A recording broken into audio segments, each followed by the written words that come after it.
네, 안녕하세요. 이원재입니다. 이재명 대통령이 한국거래소를 방문을 했습니다.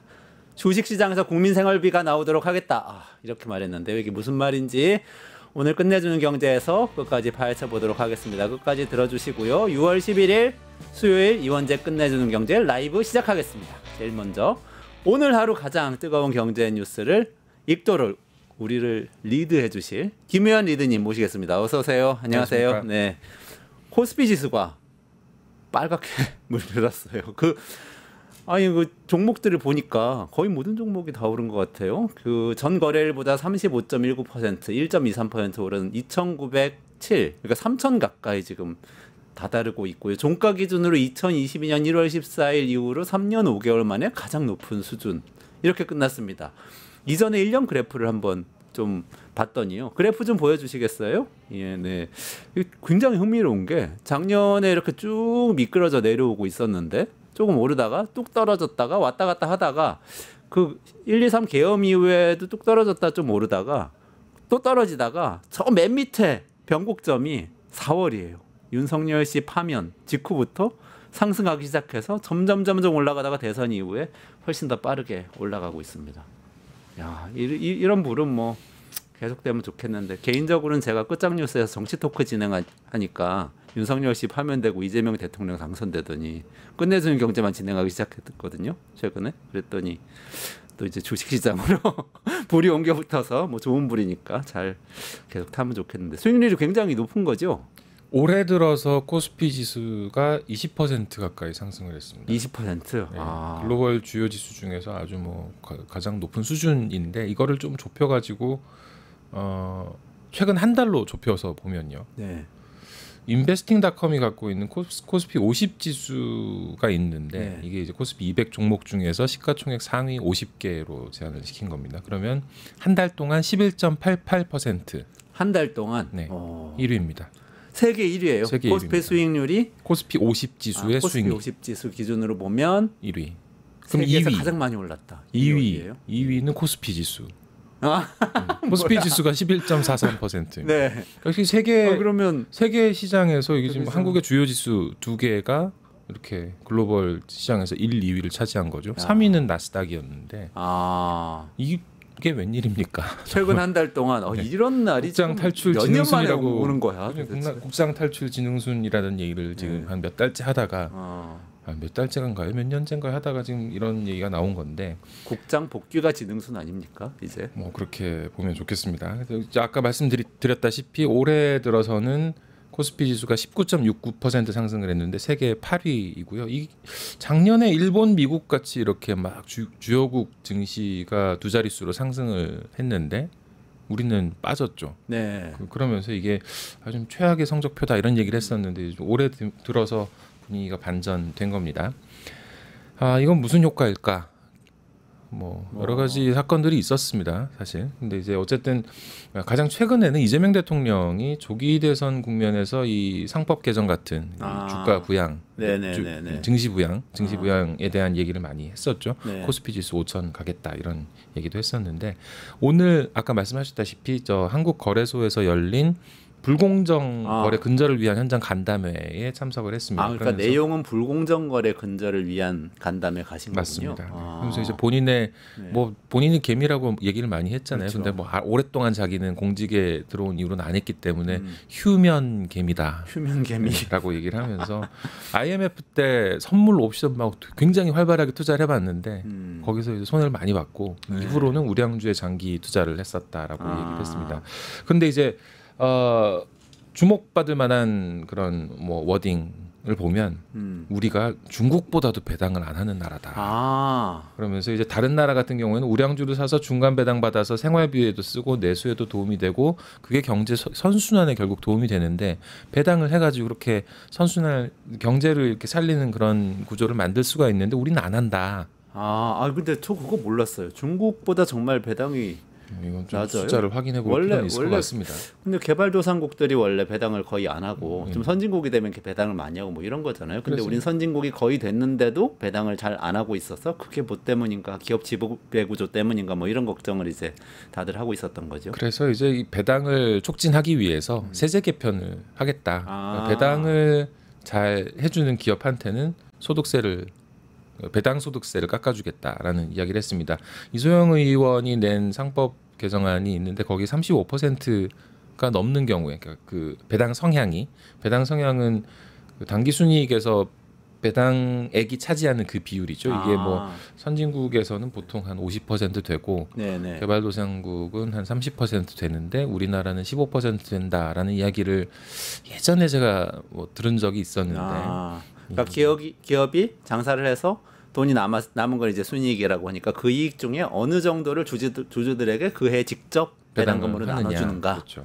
근데 그게 선진국 평균 50%, 네. 개발도상국 한 30%. 이거 굉장히 러프한 수치인 것 같은데, 근데 이제 우리나라는 한 15%로 굉장히 뒤처져 있다라는 얘기들을 한때 했었습니다. 네. 지금 좀 더 살펴봐야 될 것 같은데, 어쨌든 이 여당에서 지금 이제 새로운 여당이 된 여당에서 더불어민주당에서 나온 법안에는 35% 넘으면 배당 소득세액을 깎아주는 그런 그렇게 해서 이제 배당률을 높이는 그런 조치라고 볼 수 있겠죠. 그러니까 그 배당 성향이 높으면 배당을 받는 사람의 배당 소득세를 그렇죠. 깎아주는 네, 거죠. 네. 그럼 배당주에 많이 투자해라 이런 그렇죠, 뜻이 맞습니다. 되겠네요. 네. 그게 증시에서는 저PBR주라고 해서 그 뭐 자산이 주가 대비 낮은 네네. 주가가 자산 대비 낮은 그런 주식 얘기하는 거죠. 그렇죠. 네. 그래서 이재명 대통령이 이거를 뭐 직접 콕 집어서 언급을 했을 정도니까 뭐 하나의 어떤 신호라고 볼 수도 있을 것 같고, 또 주가 조작 같은 불공정 거래에 대해서는 원 스트라이크 아웃제를 도입하겠다는 얘기도 했습니다. 뭐 이것도 한 번 걸리면 뭐 처벌한다. 뭐 처벌을 하겠다는 거니까 증시에는 또 다른 어떤 좋은 신호로 받아들여지지 않았을까 하는 생각이 듭니다.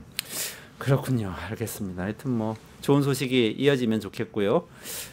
그리고 정부가 코로나19 때의 부채를 탕감해주는 그런 이 정책을 준비하고 있다는 소식도 있네요. 예, 그 부채가 결국은 이제 뭐 코로나 때문에 자영업자들이 소상공인 자영업자들이 상황이 어려워지면서 대출을 받았던 것들도 있고, 뭐 저리의 대출을 공급하는 거를 재난 지원 형식으로 취했었지 않습니까? 네네네. 그래서 그거조차도 이제 뭐 그 버티기 어려운 상황이 되다 보니까 소상공인 자영업자가 모두 힘들다라는 이야기가 계속 있었는데, 금융위원회가 이 정부가 지난 5일에 개인 금융 채권을 매입할 수 있는 기관을 확대를 시켰습니다.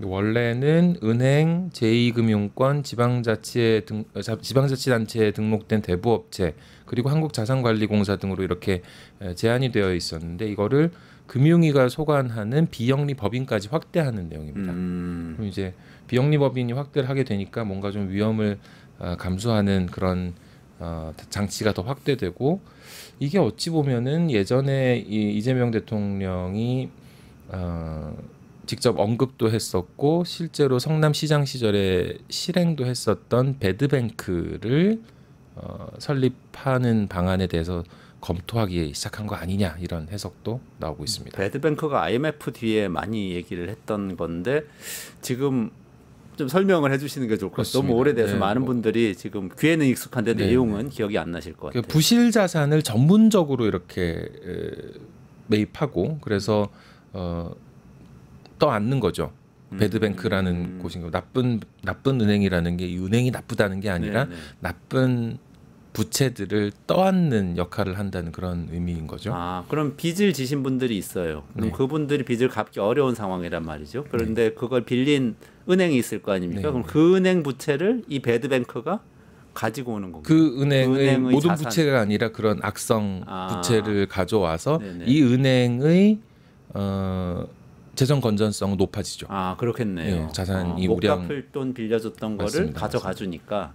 국내에서 이제 한국자산관리공사 캠코가 배드뱅크 역할을 하고 있는데, 이재명 대통령 같은 경우에 성남시장 시절에 주빌리 은행이라는 이 배드뱅크를 출범시킨 적이 있었습니다. 이게 바로 그 비영리 단체가 은행 역할을 하면서 하는 모델이었는데, 주빌리라는 말은 뭐 많이들 아시겠지만 성경에 나오는 희년이죠. 희년.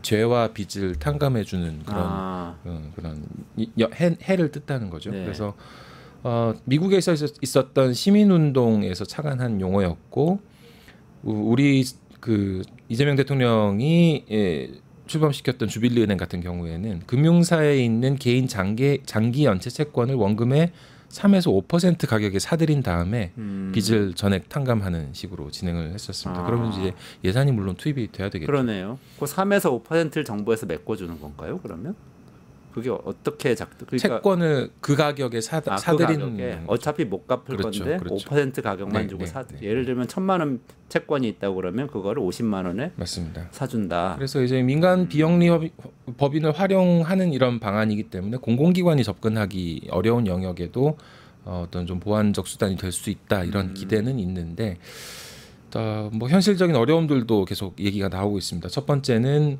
재원 확보 이게 과연 잘 될 수 있겠느냐 하는 문제가 있고 두 번째는 채무자 본인들한테 최소한의 금액을 받는 방식으로 이게 결국은 운영이 돼야 되는데 주빌리은행 같은 경우에 이 출범 당시에 채무자들한테 원금 7% 가량을 받은 다음에 소각하는 방식을 했었는데 그렇게 하더라도 또 추심을 해야 되는 그런 구조가 되죠. 7%에 대해서는.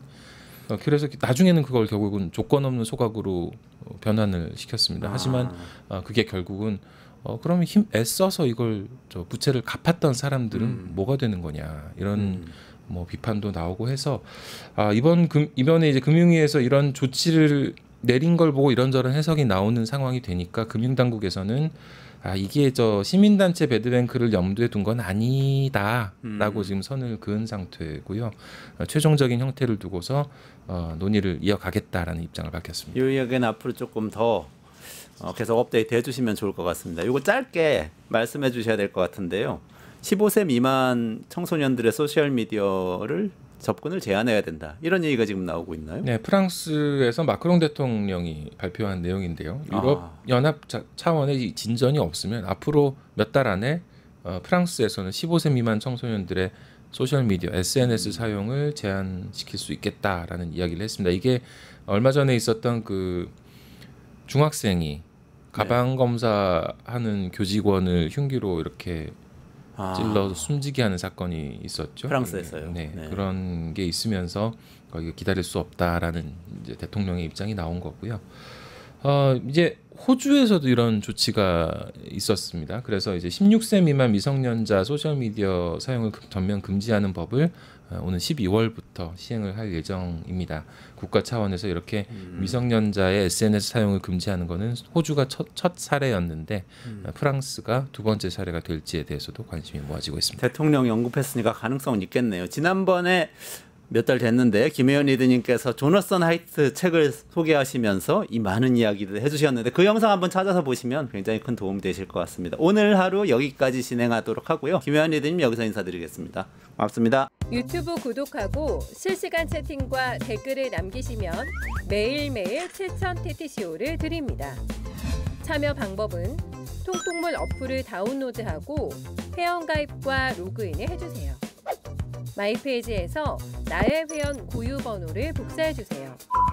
유튜브 구독 후 실시간 채팅이나 댓글창에 고유 번호를 한 번만 입력하면 준비 끝! 지금 유튜브 채팅과 댓글 쓰기 참여하고 7,000TTCO 받아가세요.